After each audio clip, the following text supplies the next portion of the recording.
അച്ഛൻ എന്താ ചെയ്യണേ? അച്ഛൻ്റെ സ്വന്തം അടിച്ചു കളിക്കുന്നേ. മോളെ കുറേ നേരമായിട്ട് ഒരു ഈച്ച എന്നിട്ട് പട്ട് പിടിപ്പിച്ചോണ്ടിരിക്കുക. അതിൻ്റെ മൂക്കിൽ വന്നിരിക്കും, ചെവിയിൽ വന്നിരിക്കും, നെറ്റിയിൽ വന്നിരിക്കും, കാല് പിടിക്കാനായിട്ട് കിട്ടുന്നുമില്ല. അച്ഛനെ പേടിക്കണേ. അച്ഛൻ്റെ മോളെ സഹായിക്കാലോ. അച്ഛൻ്റെ ചെവിയിൽ ഒരു ഈച്ച വന്നിരിക്കുന്നു. എവിടെ? ചെവിയിലാ?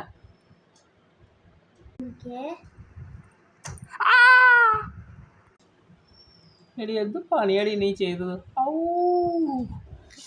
എന്തൊക്കെയോ പോകുന്നു ചെവിന്ന്.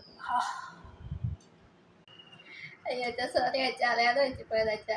അറിഞ്ഞോണ്ടാണെങ്കിൽ ഇത്രയും കൂടി മുറിക്കടിച്ചാണ്. അച്ഛൻ ഞാൻ അങ്ങനെയല്ല ഉദ്ദേശിച്ചത്. അച്ഛൻ്റെ കവളിലൊരു ഈച്ച വന്നിരിക്കുന്നുണ്ട്. ഞാൻ ശ്രദ്ധിച്ചോളാം അച്ഛാ, പേടിക്കണ്ട. എടി നീ എൻ്റെ കണ്ണും കളഞ്ഞല്ലോടി. ഓ എന്തൊക്കെയോ നക്ഷത്രങ്ങൾ പറക്കുന്ന പോലെയൊക്കെ കാണുന്നുണ്ട്. ഓ സൂര്യനും ചന്ദ്രനും എല്ലാം കാണാം. സോറി അച്ഛാ, സോറി. ഞാൻ മലപ്പുറം ചെയ്തതല്ല. ഇനി ഇങ്ങനെ എൻ്റെ ഭാഗത്തുനിന്ന് ഫോൾട്ട് ഉണ്ടാവില്ല. ഞാൻ കാര്യം പിടിക്കുക. Okay okay okay okay. അയ്യോ അച്ഛാ, സോറി അച്ഛാ, ഞാൻ അറിയാതെ പറ്റിപ്പോയത് അച്ഛൻ. ഇനി അങ്ങനെ ആവർത്തിക്കില്ല. ലാസ്റ്റ് ചാൻസാ. ഇനി ഈച്ച എവിടെയെങ്കിലും വന്നിരിക്കുന്നുണ്ടെങ്കിൽ അതിനെ കൊന്നിച്ച് ഞാൻ അടങ്ങുള്ളൂ. അതാ ഈച്ച. പക്ഷേ എവിടെ പോയത്? അവള് വീണ്ടും ഈച്ചനെ കൊല്ലാൻ തുടങ്ങി. രക്ഷപ്പെടുന്നത് നല്ലത്. എൻ്റെ കാര്യം പോകണം തോന്നുന്നു.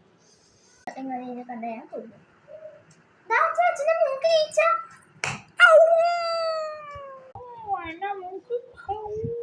കണ്ണും പോയി ചെവിയും പോയി മൂക്കും പോയി. എൻ്റെ ഈശ്വര, ഇതുപോലെ സഹായിക്കുന്നൊരു മോളെ കിട്ടിയതിന് നന്ദി പറയുന്നു.